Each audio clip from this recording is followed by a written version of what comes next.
Hey, good morning. Michael Didier here. I'm so glad you're there. Well, we're getting ready to start. Really, we introduced Balaam last week, didn't we? But the next three chapters, 22, 23, and 24, are all about Balaam. What Yehovah says through Balaam in particular, which I find very, very interesting for these last days. In review for last week, rather than do a quiz, I thought I'd just go through our map. We talked about King Arad. He was creating an army to come against us. Yasher gave us a little bit more information that said that many of us, when we saw that King Arad was getting ready to battle against us, we ran away. We were going back to Egypt. It was the Levites who brought us back after 30 days, and that gave King Arad an extra 30 days to prepare for war. Didn't help him very much. Well, let me go to our map. I think that's probably going to be the easiest way to do this. We were down here in Mount Hor. You know, remember we talked about this last week. There's two Mount Hors on this particular map. And I thought, well, maybe this one makes more sense. But, you know, when I went back and looked at where they described Mount Hor in Numbers 20:23, it talked about Mount Hor on the edge of Edom. Well, this Mount Hor is not on the edge of Edom by any stretch of the imagination. This is. I think this is where we're at. I think this is where Aaron must have died. At any rate, King Arad is up here. Here's Arad, named after him, the king of the city. And he was getting ready to come after us, probably with this whole region of people, cities that are around us. They put Hormah here, but Hormah means utter destruction. And Hormah, according to what we saw last week, was what we called that area where we had destroyed King Arad and his army and all the cities that were around that. It was an area, it was a territory, it was a battlefield. From there he went to Obath. Then we came by way of, they said, the Yam Suf. Many translated it as the Red Sea. We were going around the edge of Edom by way of the Yam Suf. They're telling us which way we went around Edom. If we go around to the bottom here and all the way around this way, that's not by way of the Yam Suf, the edge of the sea. This is the way we're going, edge of the sea to Yehovah. Yehovah. You know, the people became very discouraged on this journey from Obath to Yehovah and eventually up to the valley of Zerad. This is where they complained once again about not having water. They complained once again about the bread. Can you imagine? They're complaining about the bread again. And Yehovah, this is where he sent the plague on them. And it was snakes that were coming to bite those men. Well, Moses put together, I don't know that it was Moses in particular, but Moses saw that it was done, put together something on a pole.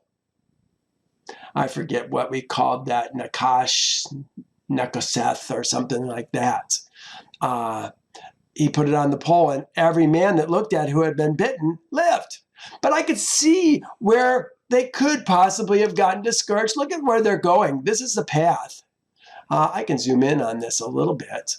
Let me go to 100%. We're going along the edge of the sea, the Yam Suf, and then up this valley past Yehovah to the valley of Zerad. The goal is to get to the King's Highway. This is the King's Highway. We wanted to get to the King's Highway down here, but Edom, the king of Edom, wouldn't let us pass through his land. So we went around his land through Moab. Remember, Yehovah told us, don't mess with Moab. You're not going to take any of their land. And we ended up here at the Valley of Zerad. We crossed the river Arnon at Ar, or Aroer. I think they may be the same thing, because when we read, we saw that Ar was on the border of Moab, between Moab and Sihon, the Amorites, which was their land, remember, just recently. Let me go to the 75 here. Moab owned all this land, Jabbok, all the way to the river Arnon until just 4 years ago. Sihon called Beor and his son Balaam to curse Moab, which they did. We saw that last week. They were the ones who speak in parables. Ooh, we learned so much about Balaam and Beor last week. We found that there was 2 Beors and there was 2 Balaams. Beor, the Syrian, and then Balaam, the one who went to Egypt, who had Janus and Janus and Janzes. Janus and Janzes? Janus, let's find out what their names were. Here they are right here. Janus and Jambres, there we are. Here they are right here. Let me just open this up. Beor the Syrian had Balaam. Balaam's the one that went to Egypt. He had an older brother, Bela, who became the king of Edom. Oh my goodness, we're talking about men who are in complete opposition to what Israel is doing. Remember, king of Edom, the man of the flesh versus the man of the spirit. Balaam had Janzes. He had Beor. This is the Beor that they brought from Pethor with his son Balaam. Sihon did just 4 years before to curse Moab, to take all that land between the Jabbok and the Arnon. Now, we're going to see today that Balak Ben Zippor, the new king of Moab, is going to bring Balaam, just Balaam back. Not his dad, just Balaam. Again, to curse Israel this time. Well, that's not going to go well for him. Here's the map again. We, after we crossed Arnon, talked to Sihon, asking if we could go up the King's Highway. Where we were going, I have no idea. But he wasn't going to let us. He fought with us, and he fought with us right here at Jahaz. We took his army, took the major city, the capital city of what was Moab, which was now Sihon's territory, Amorite territory, for ourselves. Took all the cities. The last thing we did before we left this territory was take Yazer. Ya'azar is what it says in Torah. Ya'azar. And from there, after we took that city, we came and we crossed all the way up here. I think this portion right here between the Yarmuk River and the Jabbok River was Sihon's old territory, because now when we cross the King's Highway into Idri, we're coming into Bashan, Og's territory. He knew we were coming, and he fought us apparently right in this area, Idri. Well, we took him, we took his sons, we took all his people, and Bashan and Gilead all became ours. We finally left off with us coming to this area. They call it the Plain of Moab last week. They said it was across from the Way of Jericho. This is Jericho right here. I can zoom in on this a little bit too, probably make it a little bit easier for you. There's Jericho. So we were across from Jericho, I'm guessing by Abel Shittim here, this plain. And we're going to be here for just a little while. All of Deuteronomy is going to have us in this spot. Well, we're going to pick up here today. let's begin with chapter, let me close this. I want it out there. We're going to start with 22. We're going to talk about the heir of Balaam today. Ooh, what is the heir of Balaam? Then Israel's seed moved and camped in the plain of Moab on this side of the Jordan, across from Jericho. That's where I just showed you on the map. Now Balak, Ben Zippor, saw all that Israel had done to the Amorites, and Moab was exceedingly afraid of the people because they were many, and Moab was sick with dread because of Israel's seed. Oh, they knew we were coming. They probably have already heard what we did to Arad and his army. You know, Moab was taken by Sihon just 4 years before. And they were a crushing enemy. We took Sihon without a second breath almost. Do you think that the people of Israel were starting to feel a little bit more secure? We took Arad so easily. We took Sihon so easily. We took Og so easily. Do you think we're starting to trust Yehovah? I think we are. And you know, as these peoples who were attacking are seeing us take care of enemies that were devastating to them, they're realizing, what hope do they have against us? Listen to how Moab is now going to talk to the elders of Midian. Oh my goodness, we got to remember what the history on this is. It says, so Moab said to the elders of Midian, now this company will lick up everything around us. Moab and Midian. You know, Midian or Moab doesn't understand that Yehovah already told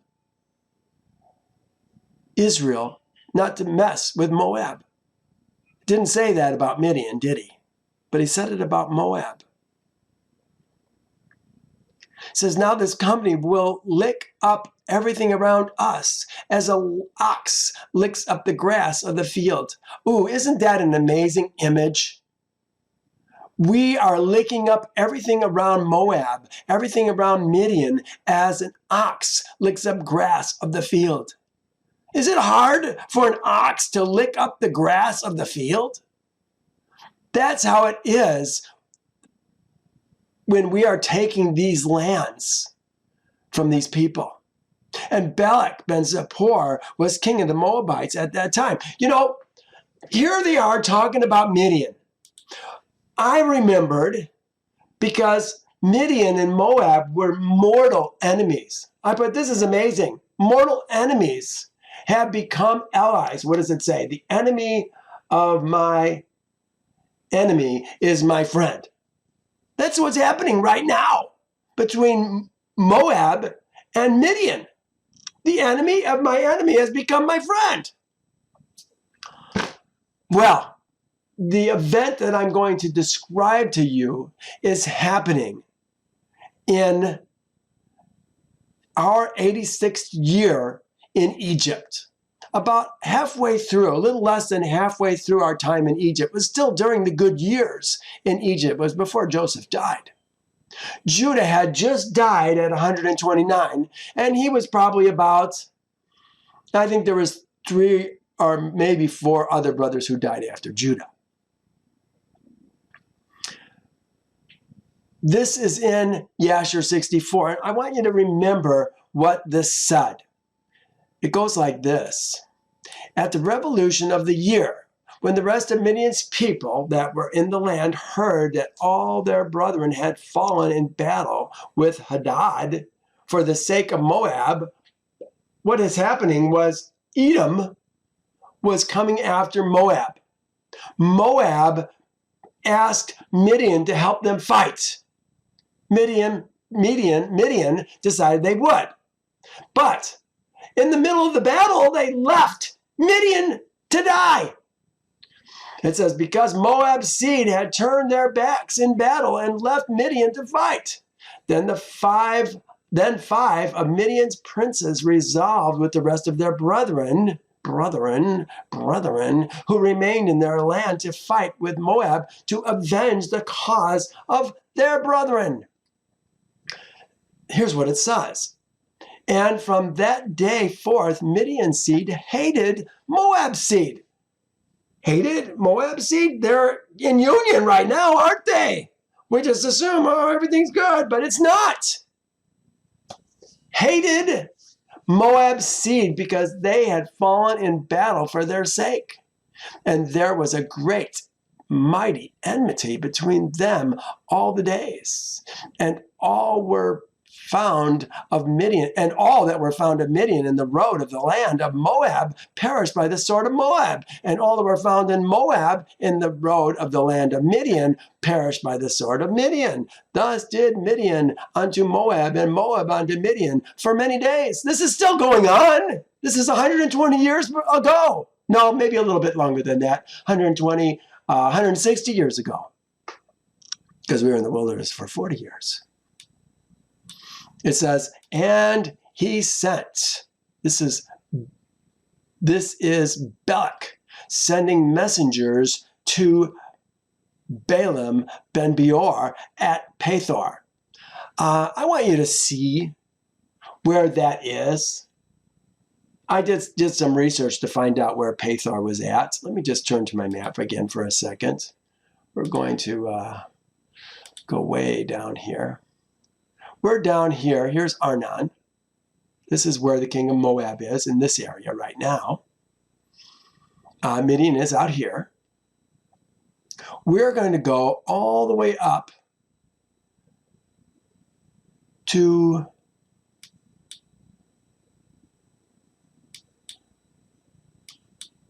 oh my goodness, it's so far. Here it is up here, Carchemish. It looks like Pethor is just south of Carchemish. This is like 400 miles that we're going to travel, that the messengers that Balak is going to send to Balaam are going to travel. They're going to go up, they're going to come back, and we're going to see they're going to do it one more time. He sent. Okay, this is Shalach. He's sending men to speak on his behalf. He's sending messengers. Melachim is the word that they're sending there. Here it is. Melach. Melachim is, he's sending multiple messengers. Here's what I wrote about Balaam. This Balaam, who comes from Mesopotamia, is a Gentile. His Elohim seems to be Yehovah. He calls Yehovah his Elohim. He calls Yehovah by name. You know what? There's a lot of people out there that call Yehovah by name. But he's not their Elohim. The kings of this world are their Elohim, just like Balaam is. Balaam might even be a step ahead of many of them. I put, his Elohim seems to be Yehovah. He both knows and uses his name. But like the Christians, the Messianics, and those who follow Judaism, he has failed to come out and be separate to Yehovah. He's never joined himself to Yehovah's people. But we're going to see today that he's going to want to be like those people. He just doesn't want to do it. He worships, lives. Remember, worshiping somebody is how we live. It's not glory, hallelujah. It's the way we live our lives. He worships falsely or pervertedly. But we will see that when he sees Israel, he wants to be like them. Ooh, isn't that interesting? Here it says in Yasher, and the elders of Midian said to Moab, we have heard that at the time when Sihon, king of the Amorites, fought against you, when when he prevailed over you and took land, he sent to Beor, the son of Janes, and to Balaam, his son, from Mesopotamia. Did you hear that? So interesting to see that this is not the same Balaam that we had in previous chapters. And they came and cursed you. Therefore did the hand of Sion prevail over you. Then he took your land. They're suggesting that they do exactly the same thing so that they can have Balaam curse Israel. Now therefore send you also to Balaam his son, for he still remains in his land. Apparently his dad had died. And give him his hire, that he may come and curse all the people of whom you are afraid. So the elders of Moab heard this thing. It pleased them to send to Balaam ben Beor, which is near the river in the land of the sons of his people. His people. It sounds like Balak ben Zippor was originally from this part of the world, doesn't it? He says, this is what he's going to say to his messengers. Look, a people come from Egypt. See, they cover the face of the earth and are settling next to me. You know what? It's going to happen again in the latter days. A people come from Egypt. We come from spiritual Egypt. We come from the world. And we're going to cover the face of the earth. And they're going to be worried about us the same way they're worried about us right here. Therefore, please come at once. Curse this people for me, for they are too mighty for me. Perhaps I shall be able to defeat them and drive them out of the land. For I know that he whom thou blesses is blessed, and he whom thou curses is cursed. This is the message that he's bringing. He whom thou curses or blesses is blessed. He whom thou curses is cursed. Is that how it is? Is that how we are to understand our world? Yehovah says something different, doesn't he? Look at what Yehovah says. This is what he said to Abraham. I will bless those who bless you. I will curse those who curse you. And then in you, all the families of the earth shall be blessed. Here's the second one. Let people serve you and nations bow down to you. This is Isaac giving Jacob the blessing. Let people serve you and nations bow down to you. Be master over your brethren. He thought he was giving it to Esau, but he was giving it to Jacob. And let your mother's son bow down to you. Cursed be everyone who curses you, and blessed be those who bless you. Is it the people that Balaam curses that are going to be cursed? No, we need a better understanding, don't we? Here's another one. It says, he bows down. He lies down like a lion. As a lion, who shall rouse him?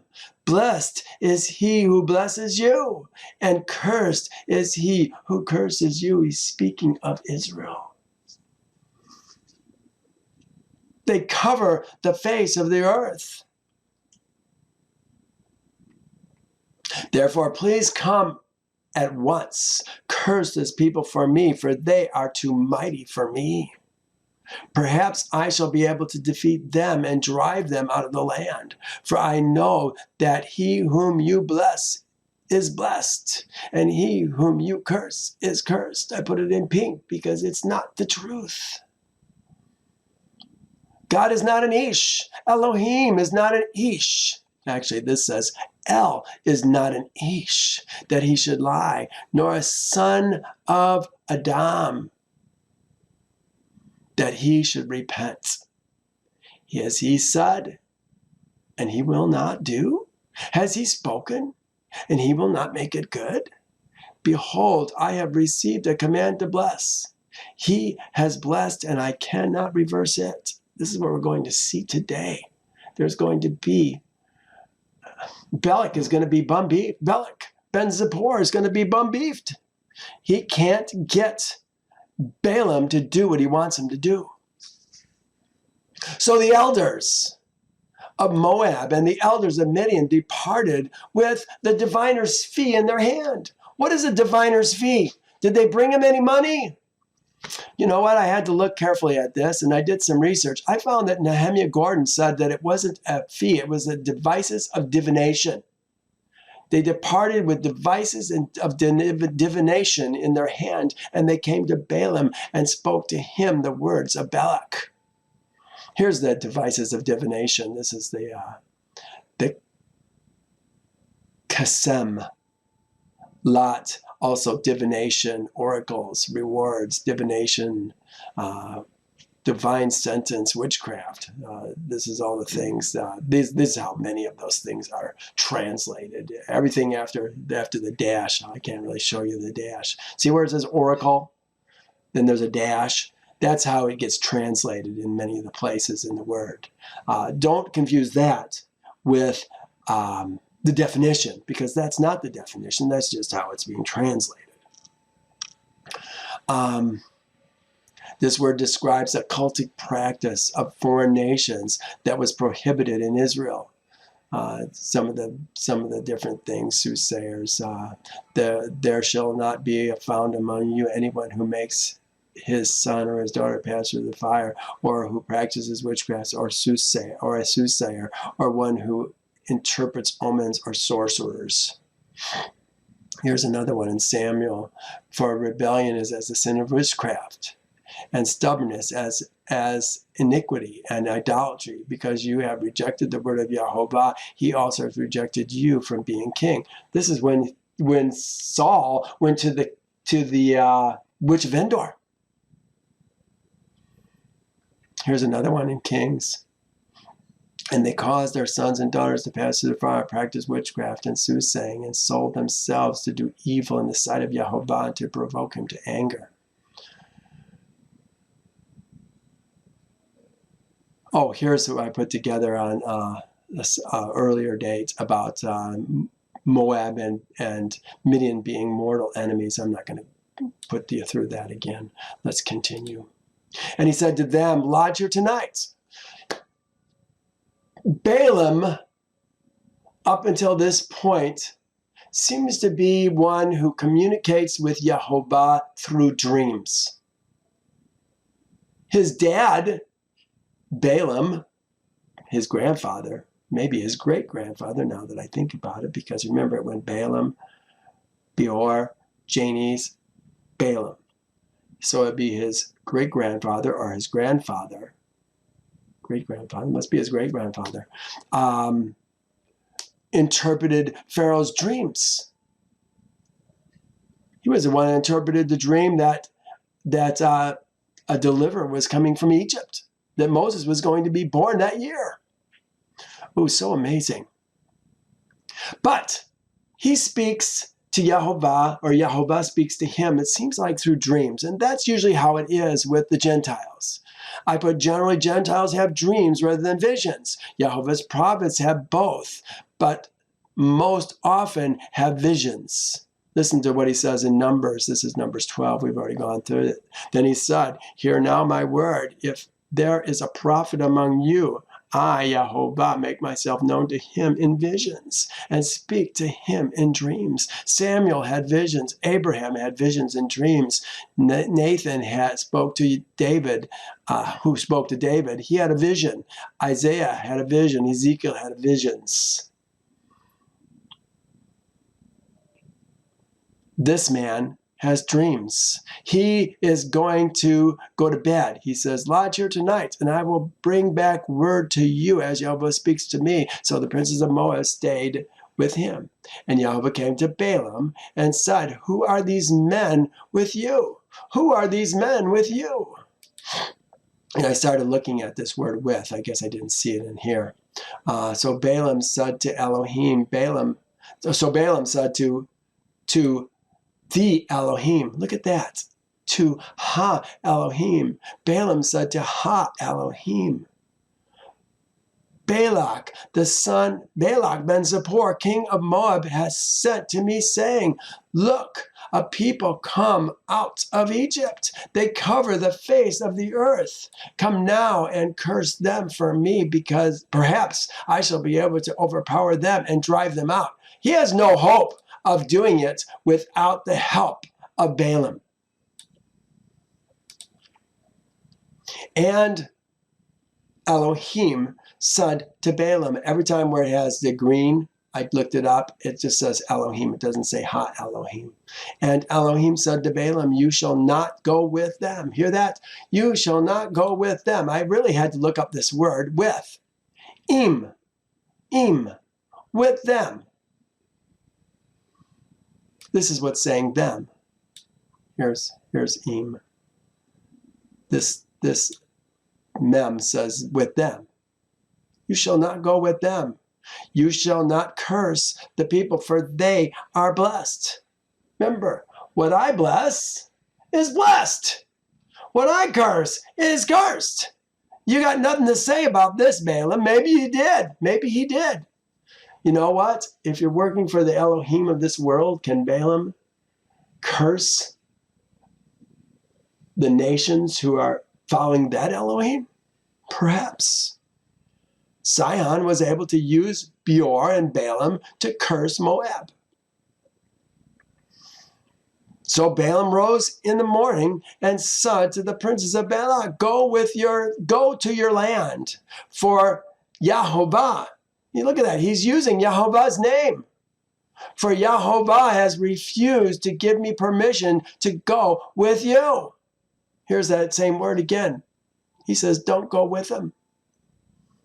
Has not given me permission to go with you. He refuses to come. Has refused to give me permission to go with you.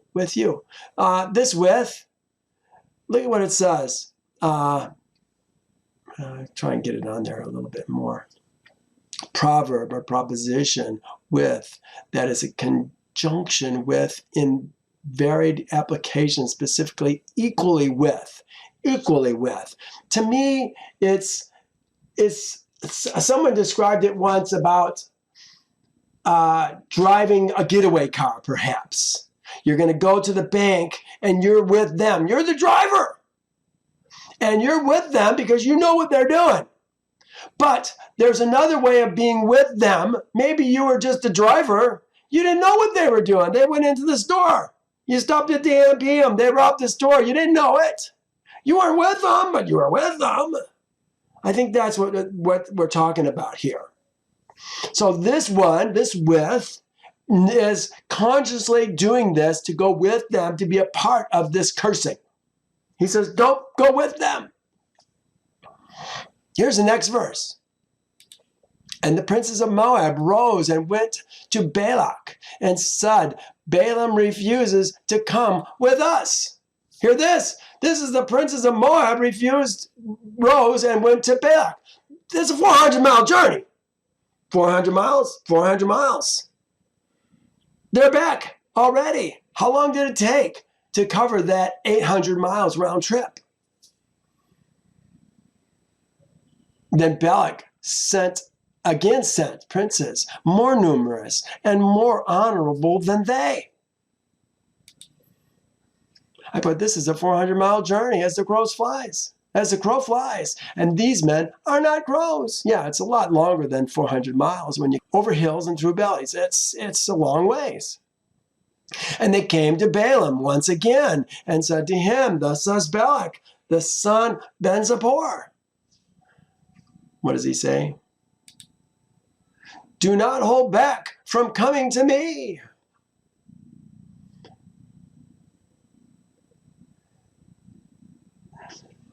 Yehovah uses his sent ones and his prophets to speak his word. And he says through them, thus says Yehovah. Oh yeah, look at it. He says, thus says Balak. Thus says Balak. Oh well, Balak said it. For I will certainly honor you greatly, and I will do whatever you say to me. Therefore, please come and curse his people for me. Then Balaam answered and said to the servants of Balak, though Balak were to give me a house full of silver and gold, I could not go beyond the word of Yehovah, my Elohim. My Elohim.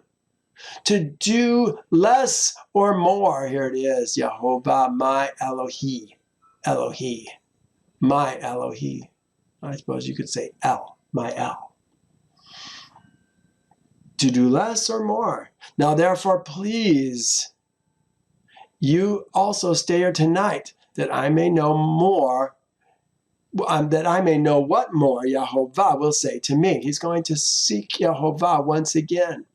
And Elohim came to Balaam at that night and said to him, if men come to you, rise and go with them. Here's the word that they're going to use. Rise and go with them. They translated with, but this word is eighth. Talking about nearness. Rise and go near them. But only the word which I speak to you, that you shall do.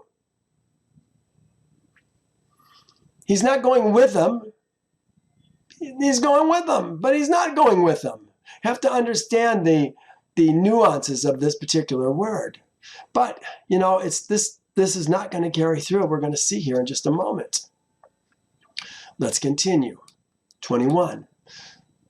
So Balaam rose in the morning, saddled his ass, and went with the princes of Moab.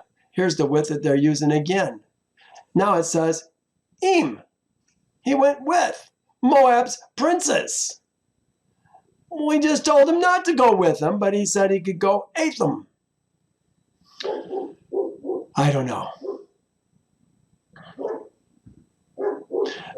This says donkey. A donkey or a jackass is a male. An ass is a female, like chickens and roosters. Did you know that? I didn't know that. The donkey or a jackass is the male. So we're talking about a female at this point, an ass. I guess they don't like to use the word ass, so they use donkey and make it a boy one instead of a girl one. But this is a girl donkey, a female donkey. He saddled the female ass.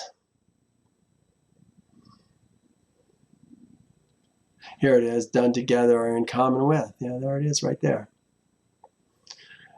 Maybe this is why he's in trouble, because he went with the princes of Moab. Maybe he's not catching what Yehovah is saying. Go with them, but don't go with them. Could this be what's going on? This would explain why they got Elohim's anger was aroused against him. Then Elohim's anger was aroused because he went and Yehovah's messenger stood in his stand in the way as an adversary against him. And he was riding on his ass, and his two servants were with him. You know, you never even think about these two servants, that he had servants with him. Of course, he was riding with these men as well. Was he bringing up the rear? Where were all the other men that were with him? We had an angel, Yehovah's Melech, Yehovah's messenger. That's really what it is. It gets translated as angel all the time, but this is the word. It's messenger, dispatch, messenger, specifically of Elohim, specifically of God, that is an angel. I think it probably was an angel, but I want us to understand that we're talking about a Melech. It's a Melech that's standing in his way as an adversary. Look at what it says for adversary. This is really interesting. The word is Satan. Satan, opponent, specifically with the article prefixed. With the article, okay, this doesn't have the article, so it's not Satan, arch enemy of good. But this is standing as a Satan against him. Now he was riding on his ass, and his two servants were with him. Now the ass saw Yehovah's messenger standing in the way with his drawn sword in his hand. And the ass turned aside out of the way and went into the field. So Balaam struck the ass to turn her back onto the road. Here's the ass, sees the Yehovah's messenger, and turns away into the field. Gets disciplined for turning away, saving her master. Then Yehovah's angel, the messenger, stood in a narrow path between the vineyards, with a wall on this side and a wall on that side. And when the donkey saw Yehovah's messenger, she pushed herself against the wall and crushed Balaam's foot against the wall. So he struck her again. And the Yehovah's angel went further and stood in a narrow place where there was no way to turn either to the right or to the left. Very narrow passage. And when the ass saw Yehovah's angel, messenger, she lay down under Balaam. So Balaam's anger was aroused, and he struck the ass with his staff. Then Yehovah opened the mouth of the ass, and she said to Balaam, "What have I done to you that you have struck me these 3 times?" This is the donkey, the ass, speaking to Balaam. It's not, Balaam doesn't even seem to, my goodness, a talking donkey, a talking ass. What's up with this? What have I done to you that you have struck me these 3 times? And Balaam said to the donkey, "Because you have abused me. I wish there was a sword in my hand. Now I would kill you." So the ass said to Balaam, "Am I not your ass on which you have ridden ever since I became yours to this day? Was I ever disposed to do this to you?" And he said, "No." Then Yehovah opened Balaam's eyes, and he saw Yehovah's messenger standing in the way with his drawn sword in his hand, and he bowed his head and fell flat on his face. Hear this? Yehovah opened Balaam's eyes. He's going to open his eyes again before we're done with Balaam in chapter 24. And Yehovah's angel, messenger, was an angel, said to him, "Why have you struck your ass these 3 times? Behold, I have come out to stand against you, because your way is perverse before me." Did you hear that? What was the error of Balaam? What was the error of Balaam? We talked about the error of Balaam. We talk about it all the time. Here's the warning against the ways of Balaam. We saw it in Jude. "Woe to them, for they have gone in the way of Cain, have run greedily in the error of Balaam for profit, and perished in the rebellion of Korah." All these people have things in common. What are they? Perverse ways. Your way is perverse before me. He doesn't follow Yehovah's instructions. He talks about Yehovah all the time, but he doesn't follow Yehovah. Here's Revelation. "But I have a few things against you, because you have those who hold to the doctrines of Balaam, who taught Balak to put a stumbling block before Israel's seed, to eat things sacrificed to idols." Remember, that was about meat. I think meat that we did not slaughter for ourselves, that was slaughtered improperly to commit sexual immorality. That's what's going to happen later on. "They have forsaken the right way and gone astray, following the way of Balaam ben Beor, who loved the wages of unrighteousness." This is what motivates Balaam, Beor, Janice, Balaam, and Beor. The whole family is like this. They went from kingdom to kingdom to kingdom to kingdom. We saw the first Balaam was started in Africa. He went to Egypt. He went to Rome. He went back to Egypt. He went to Cush and back to Egypt. He followed the wages of righteousness. He wanted the honor. Give him the honor and the glory. You know what? We got a lot of pastors out there doing that right now. They want the honor. They want the riches. They're not going to teach the truth. They're going to teach perverse ways. Oh my gosh, there's people in this area.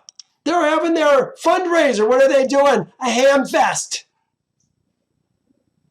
Please, you're killing me. No, you're killing yourselves. And the people that are following you, pastors, you'll love the wages of righteousness, but you won't, or wages of iniquity, but you won't follow righteousness. You won't teach righteousness because they won't like you then. They'll fire you. Perverse ways before Yehovah. Let's get our ways right before Yehovah. Let's join Israel. Become one of Yehovah's people and follow him exclusively. The donkey, the ass, saw me and turned aside from me these 3 times. If she had not turned aside from me, surely I would have killed you by now and let her live. Hear that? The ass saved his life. And Balaam said to Yehovah's angel, I have sinned, for I did not know that you stood against me in the way. Now, if evil is in your eyes, it says, if it displeases you, if evil is in your eyes, I will turn back. I think this is because he's going with these men, and he wasn't supposed to. But now look what the very next verse says. Here's a couple different translations. I just read you the literal translation. Here's Young's literal translation. It says, and Balaam said unto the messenger of Yehovah, I have sinned, for I did not know that thou art standing to meet me in the way.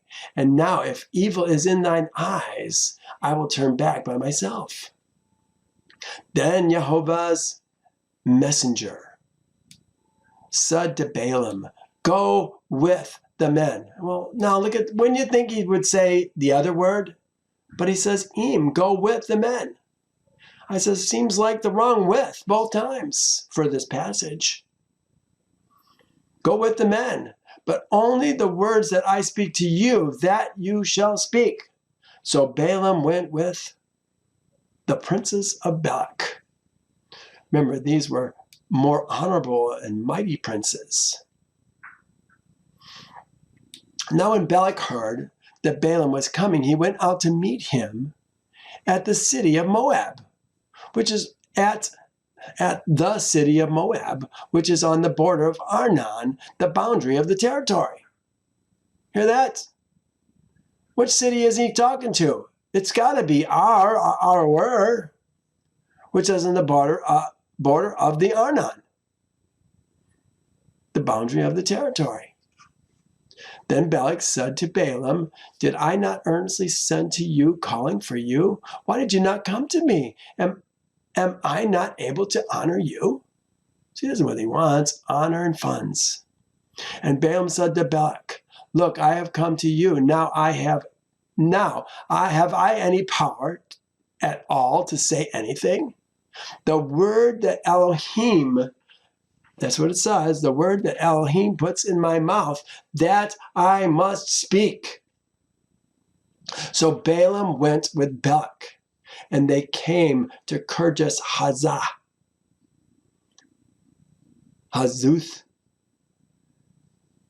What do I have here? Outdoor village. Oh, Kirjath. Here we go. Kirjath, city. Perhaps a village without walls. Kirjath. We had Kirjath Arba, which was the city of Arba. Here's the city of streets, Kirjath Hazuth. Moabite city, which some identify with Kirjathim. Balak here received and entertained Balaam. I think this Kirjath seems to mean city. Kirjathim would mean cities. Balak here received and entertained Balaam, whom he had invited from Pethor among the mountains of the east, beyond the Euphrates, to lay his ban upon the Israelites, whose progress he had no hope otherwise of arresting. This is Easton who's saying this. It was probably from the summit of Ataras, the high place near the city, that the soothsayer first saw the encampment of Israel. I don't know about that necessarily being so. Here's Kirjath Arba, just for the city of Arba, I guess is why I wanted you to see that. So I don't need to dwell on that. Just trying to get an idea of what Kirjath means. It says, and Balak, look at the word they use. It says offered. Offered. No, Balak slaughtered. Zavik. And he slaughtered is what it says. He slaughtered oxen and sheep. Oxen is the bakar, and sheep is the zeon. Flocks, sheep and goats. And he sent some to Balaam and to the princes who were with him. This is not any kind of offering. This is simply he's slaughtering meat and he's sending a meat. This is what's going on right here. So it was the next day that Balak took Balaam and brought him up to the high places of the Baal, that from there he might observe the extent of the people. The extent of the people, here's what it is, the edge, or part of the whole of the people, is the word that they're using there for extent. He might see part of them. Where did he go?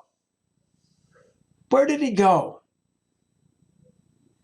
My guess is he went to one of these three mountains: Mount Peor, Mount Pisgah, Mount Nebo. It's going to spell it out better, because if he's over here, way down here in our, he's not going to see the people that are in the valley. Not from here. That ain't going to happen. There's too much mountains in between. But he could see it from here easily, any one of these three mountains. All right.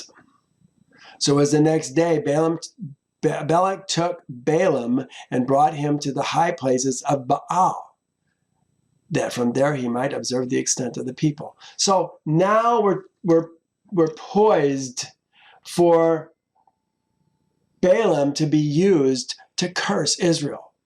And this is what's going to happen in verse 23 and 24, is Balak is working so hard to get Balaam to curse Israel. I think it's interesting. You know, I remember the verse that says, your Olah and your Shalamims I do not desire. He wants the Olah and Elohim from those who have a pure heart. These guys don't have a pure heart, but look at what they're doing. They're doing Olahs, burnt offerings that they're bringing up before Yehovah. It says, then Balaam said to Balak, build 7 altars for me here, and prepare for me 7 bulls and 7 rams. This word rams could either be sheep or goats. 7 bulls or 7 rams. Remember, we were talking about bulls and zeots, rams and sheep. Typically, a ram is a sheep, but this particular word could be either. It says they are in the high places of the Baal, but there seems to be new altars. But these seem to be new altars. He says, build 7 altars for me here. Balaam seems to be mixing good with bad. You know, Yehovah wants us to make altars, but he doesn't ask the Gentiles to make altars to him. Israel builds altars to Yehovah and gives him Olah, burnt offerings. But Balaam is doing it on Baal's high places. Yeah, right. He's doing it on the high place of another Elohim, isn't he? And Balak did just as Balaam had spoken. And Balak and Balaam, it says, offered. It says, it gets translated offered, but here's the word that they're using here. It's Allah, brought up. And he brought up a bull and a ram on each altar. Brought up. Turned it to smoke and brought it up. It's about ascending. Then Balaam said to Balak, stand by your Allah, and I will go. Perhaps Yehovah will come to meet me. You know, this is interesting, this word meet me. Here's the word that they're talking about. It's this word right here, kira, and encountering. This is all about divination. Perhaps Yehovah will come to meet me. It's kind of like the witch of Endor was calling on Samuel to bring him up for Saul to talk to. This is what we're talking about. Come to meet me. Bringing him up.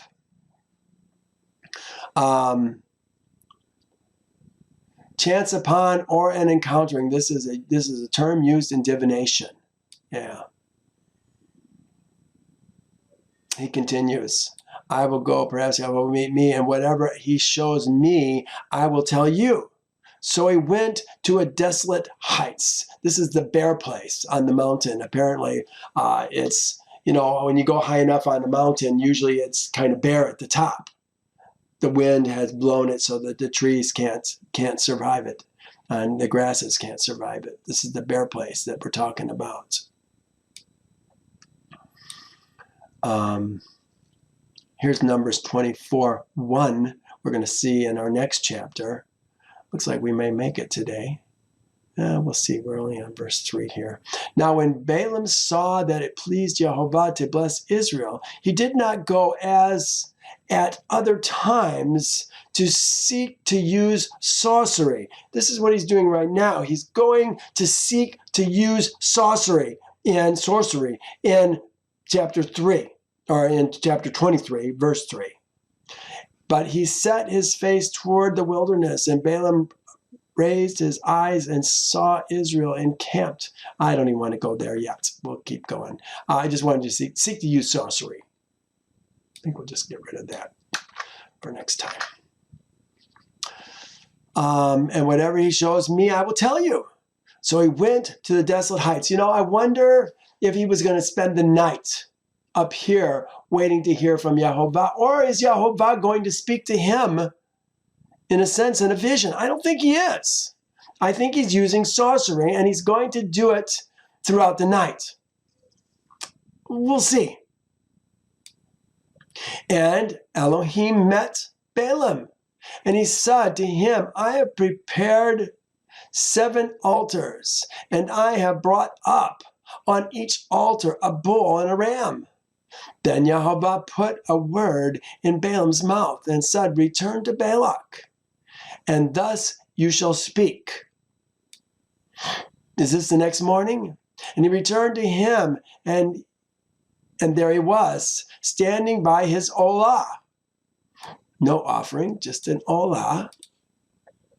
I don't like using those extra words, religious words that turn us away from what Yehovah says. His olah, and he and all his princes. And he took up his oracle and said, here's what Yehovah has told me.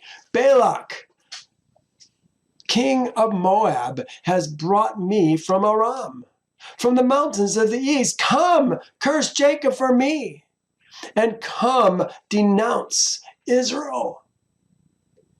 He says, how shall I curse whom Yehovah has not cursed? And how shall I denounce whom Yehovah has not denounced? For from the top of the rocks I see him. Oh my gosh, I love this verse. From the top of the rocks I see him. Who's him? Israel!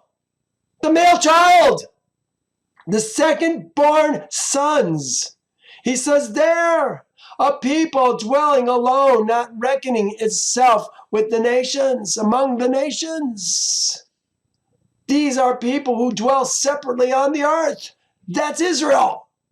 Both Israel and Jacob, the Ger, who dwell with them. Probably these men are more Ger at this point. There's got to be some remnant there, Israel. But these men are mostly Ger at this point. We're going to see when we cross the Jordan that there's going to be a hill of foreskin after the men prepare themselves for that first Passover after they cross over. But these are people dwelling alone, not reckoning in themselves among the nations. This reminds me of the 144,000. Men who have learned to dwell by themselves, not reckoning themselves among the nations. I want to be one of those men. Him. Behold him. There are people dwell alone. Him is a people. He is a people dwelling alone.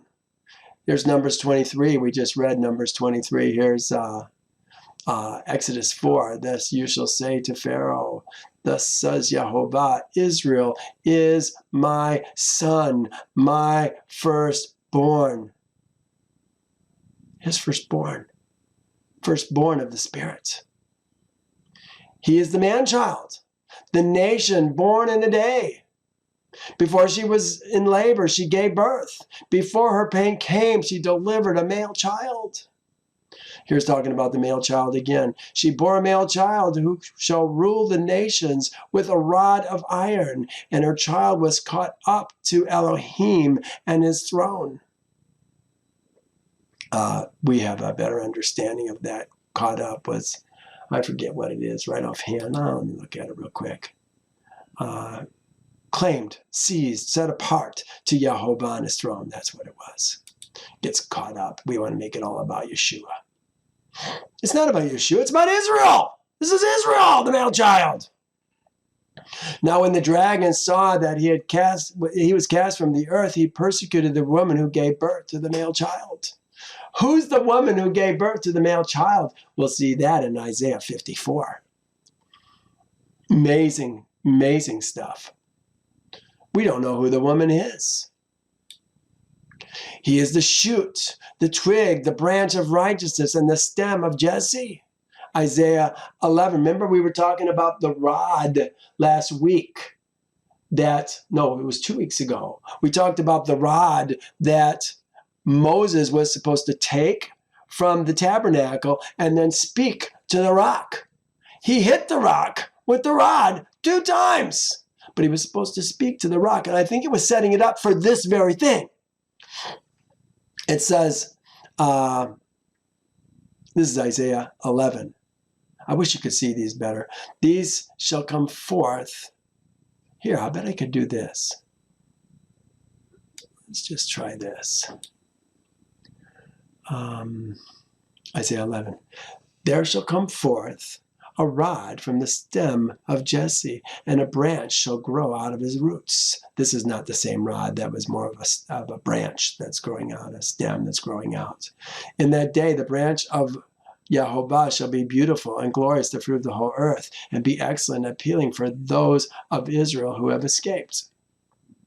Behold, the days are coming, says Yehovah, that I will raise up a branch of righteousness. A king shall reign and prosper and execute judgment and righteousness in the earth. See, we don't understand this as plural kings. In his day, Judah will be saved and Israel will dwell safely. Now this is the name by which he shall be called Yehovah, our righteousness. Yehovah, our righteousness. In those days and at that time, I will cause to grow up to David a branch of righteousness. He shall execute judgment and righteousness in the earth. Here's Zechariah 3:8. Hear, O Joshua, the high priest, you and your companions who sit before you, for they are a wondrous sign For behold, I bring forth my servant, the branch. My servant, the branch. These are the people that Yehovah is raising up in these last days. Talk about Jeremiah 23, his servants. He's got woe to you, shepherds who destroy and scatter the sheep of my pasture. He's raising up new shepherds, new servants to do good to his people. Here's the banner. And in that day there shall be a root of Jesse who has stand before the people. For the Gentiles shall seek him, and his resting place shall be glorious. It shall come to pass in that day that Yehovah shall set his hand again a second time to recover the remnant of his people who are left. From Assyria, Egypt, from Pathros, from Cush, Elam, Shinar, from Hamath, and the islands of the sea. He will set up a banner for the nations, and he will assemble the outcasts of Israel and gather together the dispersed of Judah from the four corners of the earth. Yes, this is coming again. He will lift up his banner to the nations and will whistle to them from the ends of the earth. Surely they shall come with speed. Jeremiah 33. I think you're getting the idea. Let's continue. A people dwell alone, not reckoning himself among the nations. Who can count the dust of Jacob, or number 1/4 of Israel? Let me die the death of the righteous. Listen, this is Balaam saying, let me die the death of the righteous, and let my end be like his. What's the difference between the death of the righteous and the death of the wicked? The righteous are going to live again. The wicked are going to be consumed in the earth. There's no hell, but they're going to be destroyed. How shall I curse whom Elohim has not cursed? How shall I denounce whom Yehovah has not denounced? From the top of the rocks I see him, from the hills I behold him. There a people dwelling alone, not reckoning himself around the nations. This book is all about counting Israel, but in reality, who can count a spiritual people of Israel? We can't see it. We can't tell who's spiritual and who's not. They're like the sands of the seas and the stars of heaven. Listen to this. Balaam says that he wants to have the end result of a righteous life. Sadly, he will not repent from his perverse ways and join himself to Yehovah's people. You know, this is where most people are at. They want the end of the righteous, but they don't want to live righteously. They don't want to repent, leave the kingdom of their birth, and join Yehovah's people. Oh, Father, give us a desire to become your people, to dwell alone, not reckoning ourselves among the nations.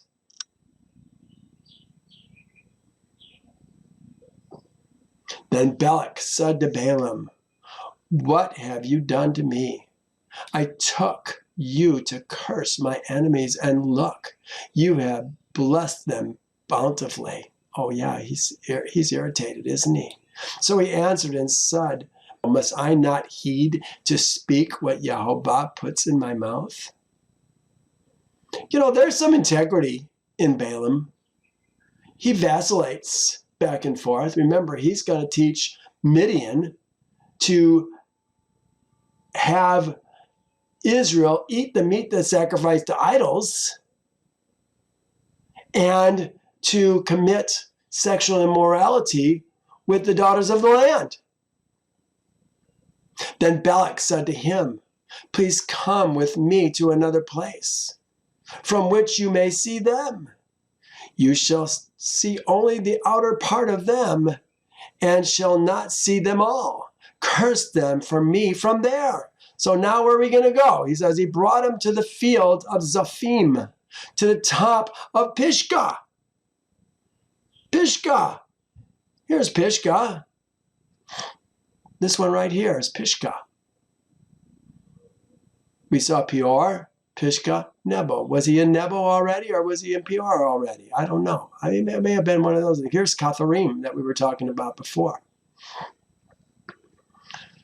Cities.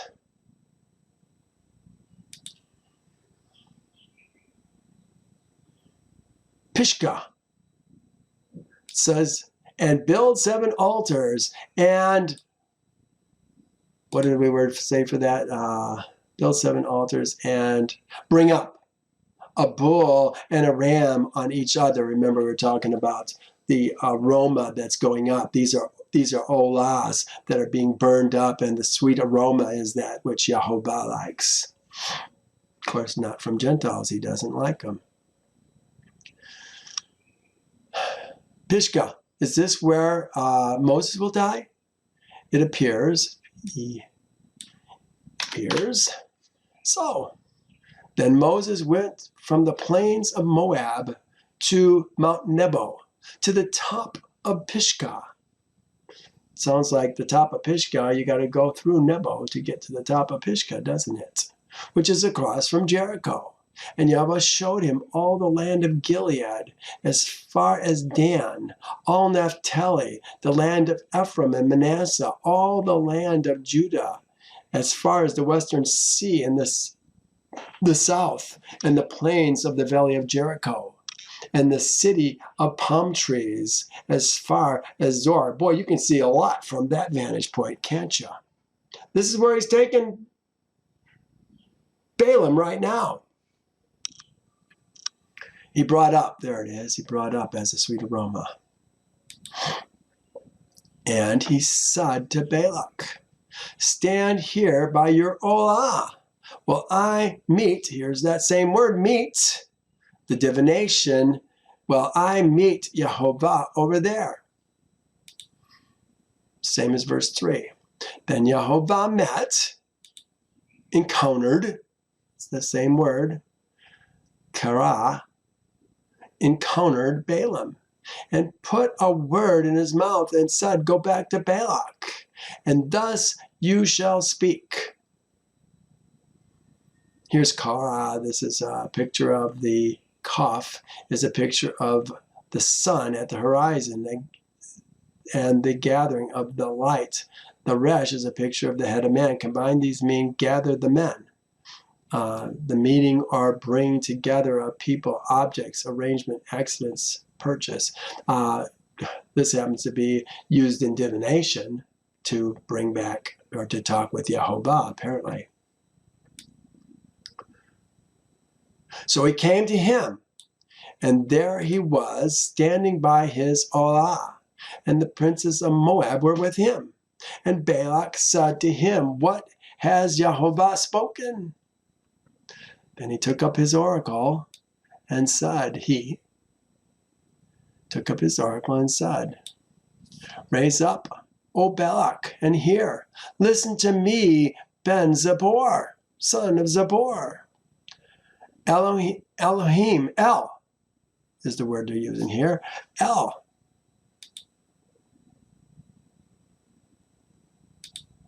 El is not a man, an ish.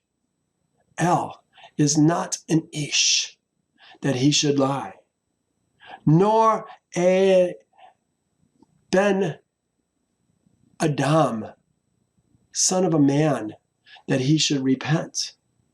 Has he said, and he will not do? Has he spoken, and he will not make it good? You know what? This is the key. We've got to understand that what Yehovah says, Yehovah is going to do. I'm staking my life on it. I want to live entirely for him. Most hear these words, but they don't believe these words. They're not going to change their life to make their lives meld with these words.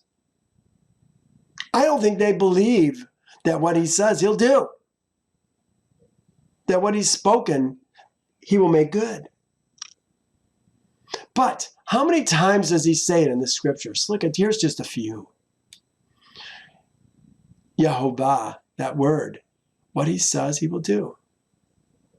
When all is complete and the new heaven and the earth has begun, he will be known by this memorial, what he says he will do. Here he's using his name with these same things. This is Ezekiel 37:14. Then you shall know that I, Yehovah, have spoken it and performed it, says Yehovah. Look at, he put his name sandwiched between those two things. Spoken it, performed it. Well, I think you're getting the idea. Let's continue. Behold, I have received a command to bless. He has blessed, and I cannot reverse it. He has not observed iniquity in Jacob. Oh, this is interesting. Not observed iniquity in Jacob, nor seen wickedness in Israel. Here it is. I have not beheld, here's the word, Nabat. Iniquity of Nabat is scanned, look, regarded. Neither have I seen, this is ra'ah, seen, see, literally see, perverseness in Israel. No, we're following him, trying to. Yehovah, his Elohim, is with him, and he shouts. He taruah, that Yehovah is king. This is what it literally is saying. They put, and shouts of the king is shouts, and the shout of a king is among them. No, that Yehovah is king, that he is king. That's what it says. He is king. Taruah is a great shout. Great shout. And taruah, that Yehovah is king, that he is king.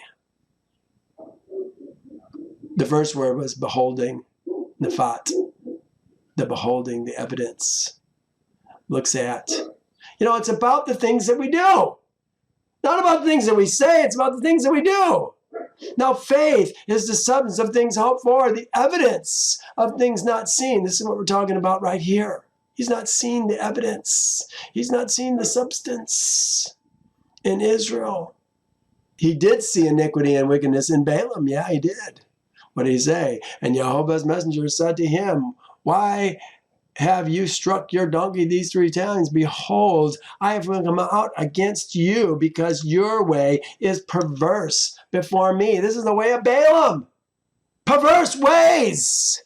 Don't be involved in perverse ways.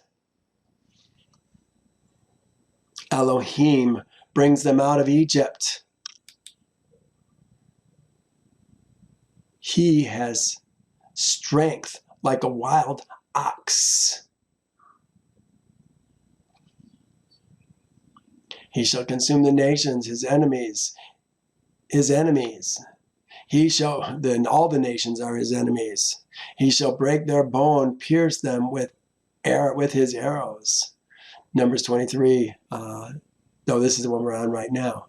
Numbers 22. So Moab said to the elders of Midian, now this company will lick up everything around us as a ox licks up the grass of the field.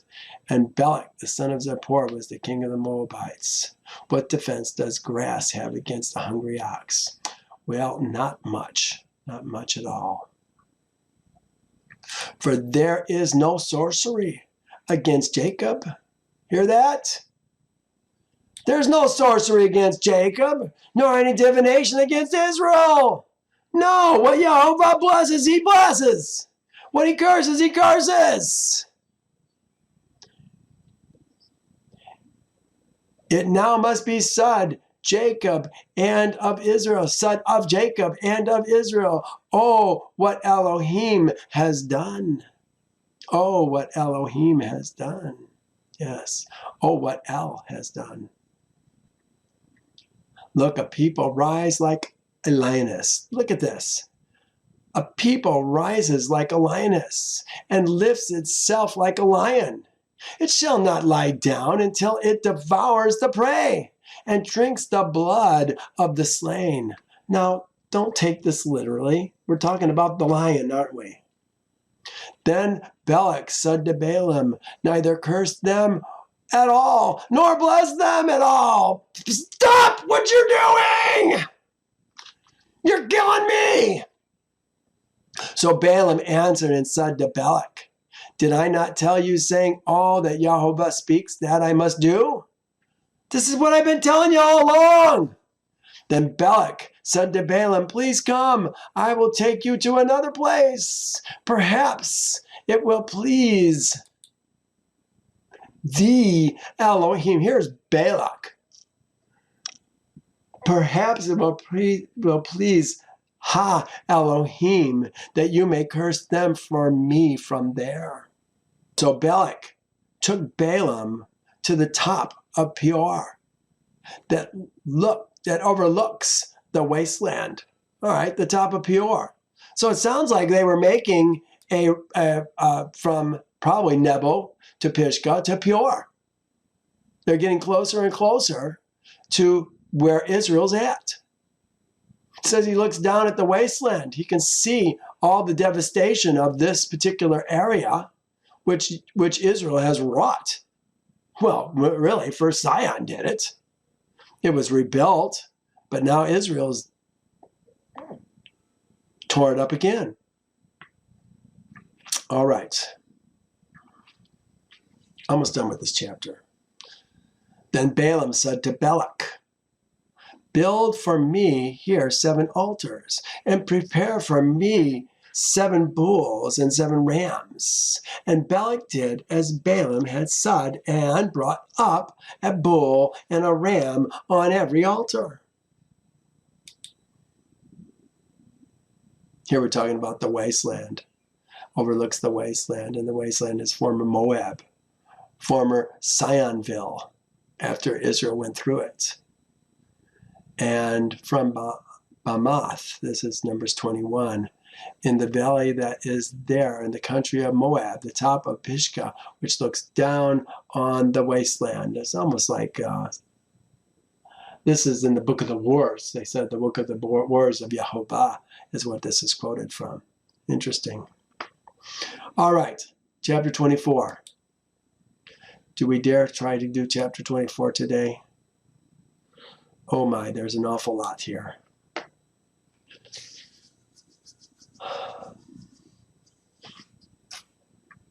You know what? I think I'm going to wait and we'll finish this next week.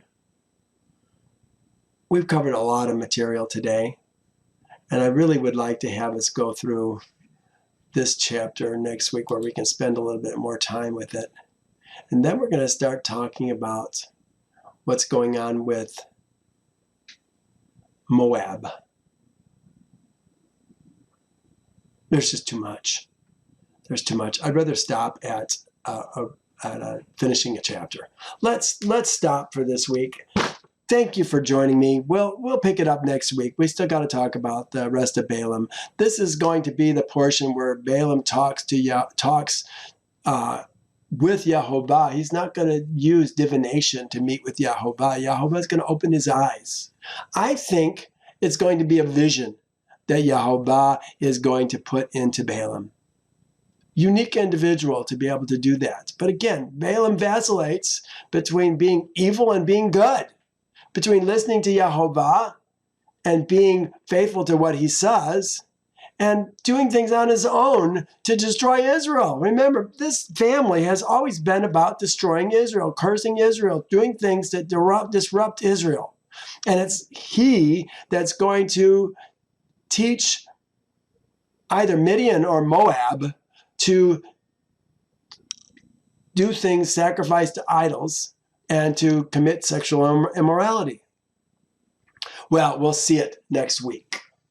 All right. Well, hey, thank you for joining me.